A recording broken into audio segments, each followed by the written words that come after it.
and nothing else into any other investigation. Chief will take just a couple of questions, and I will point at you. Please raise your hands, and then once we are done taking questions, we'll call last question, and then Chief will be done. Thank you.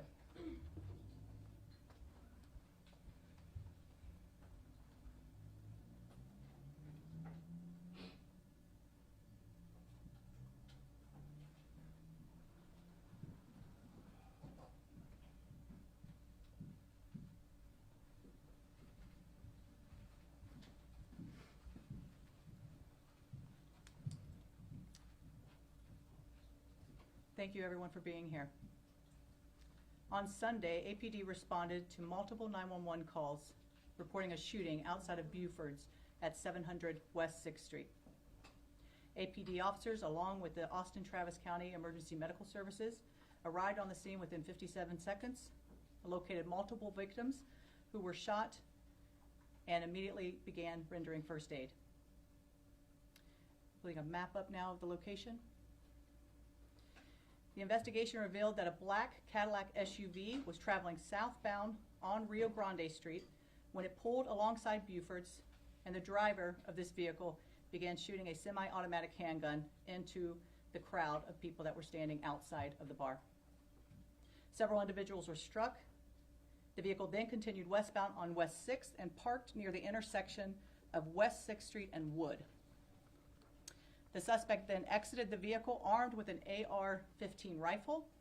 The suspect fired at a pedestrian, striking them, then walked back toward the bar.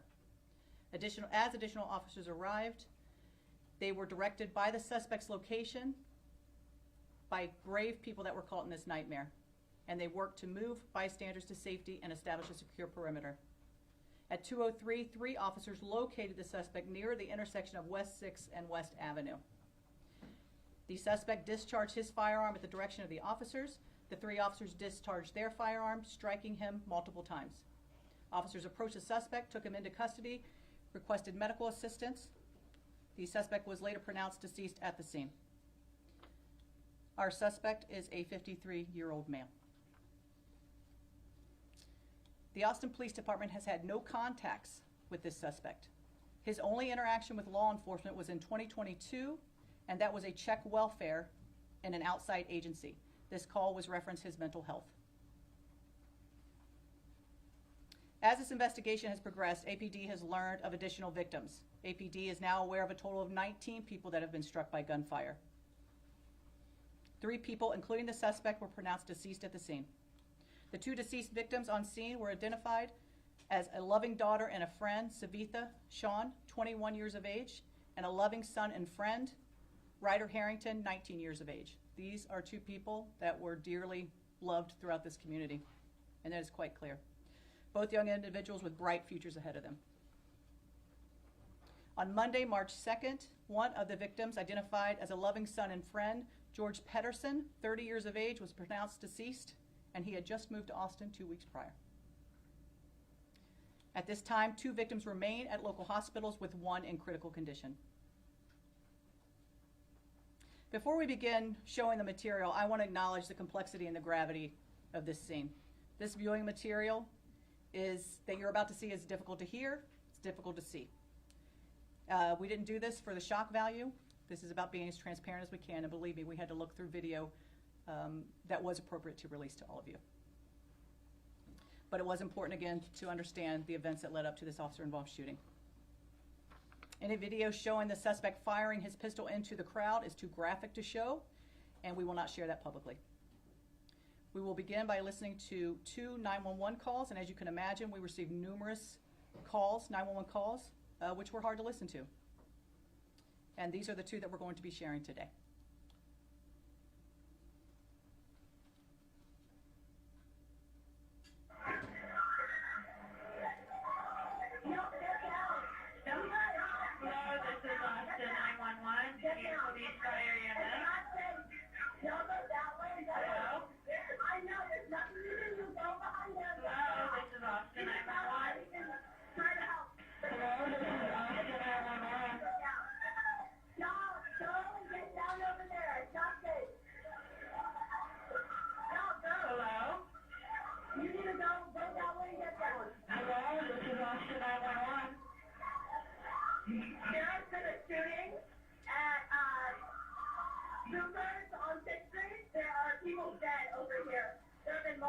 vehicle shot, we need help right now.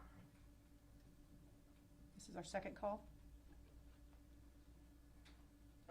Hi, Buford on 6th Street, there was gunfire. The cops are here, but everybody... Is anybody with you, Sean? Yeah, nobody shot within me, but I heard like 6 gunshots from inside. Everybody ducked down the bottom floor. It sounded like it was from the... we're just right outside. We're hiding between cars. Okay. We're behind you, bro. You heard gunshots from inside? Yeah, there's cops running towards it. There's more would help out. There were 6 gunshots, and there was 3 more on the street beside Buford, towards the right, looking south. There was 3 more. I think those were the cops fighting against it. There's also more sirens coming in. Yes, we have a lot of help on the way, okay? Stay in a safe place. I need to go answer another 911 call, okay? Go for it. Thank you. We're fine. We're between cars. But answer another call, please. Yeah, stay We're all safe, safe. okay? We're all safe. All right. We're all safe. Thank you. It was... We're now going to listen to radio traffic.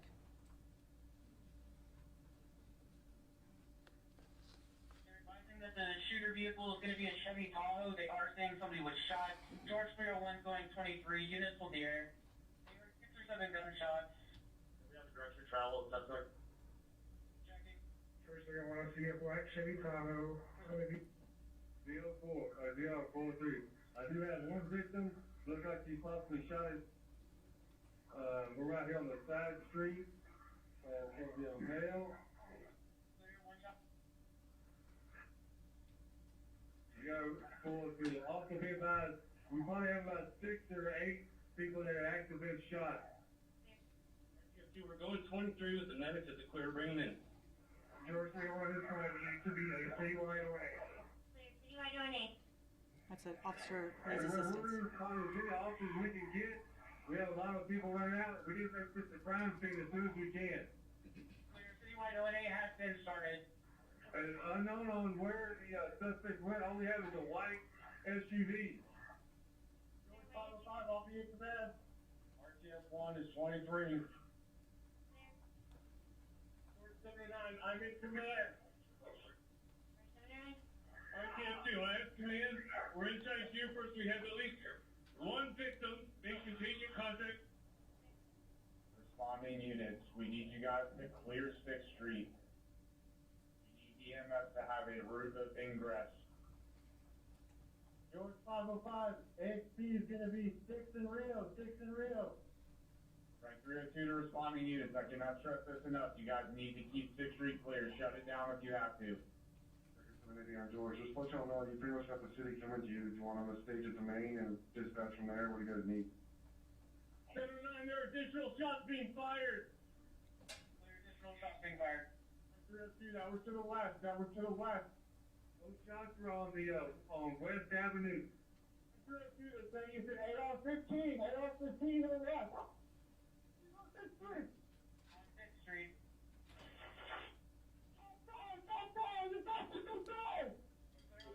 Fired 1 round. 6 on West House.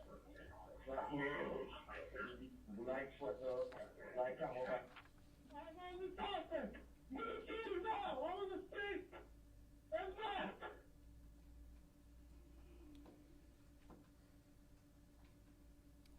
Now we're going to listen to, or we're going to look at video, and this first video is from a parked vehicle that picked this video up.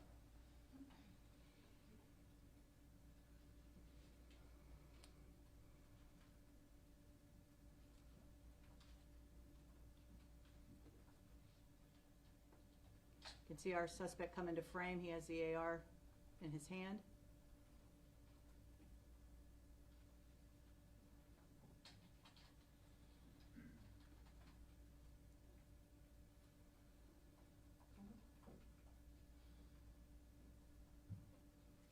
And this is a pedestrian that was walking by. Second video is our halo surveillance. That is our high activity location observation. And this is throughout downtown, at least that 6th Street area. We were able to capture this. And the red circle there is going to be, this is after he parked the vehicle and as he's walking eastbound on 6th Street toward the officers. This is what that's going to show.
here.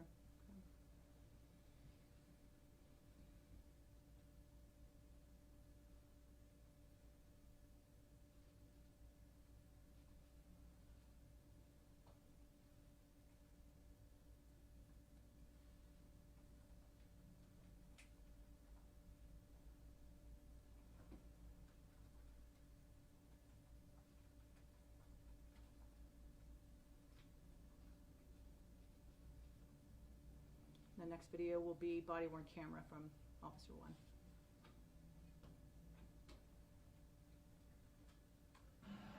That was more than that.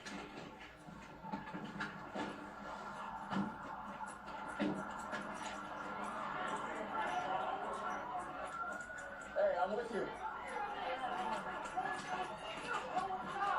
I'm with you.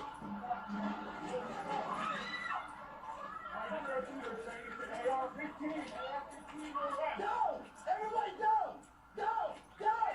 Down! Where is he? Where?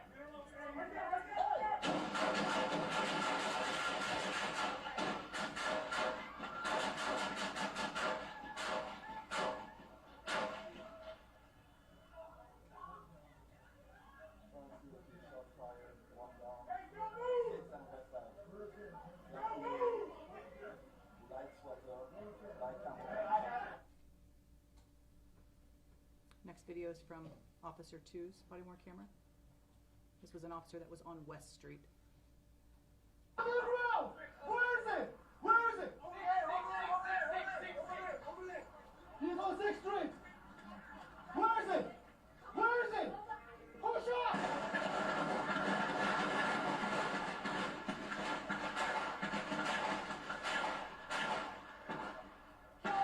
Shots fired! The suspect is down!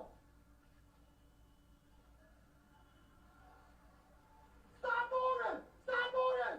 Stop! Move! Stop move! I'm on the suspect! Move here now! I'm on the 6th and west!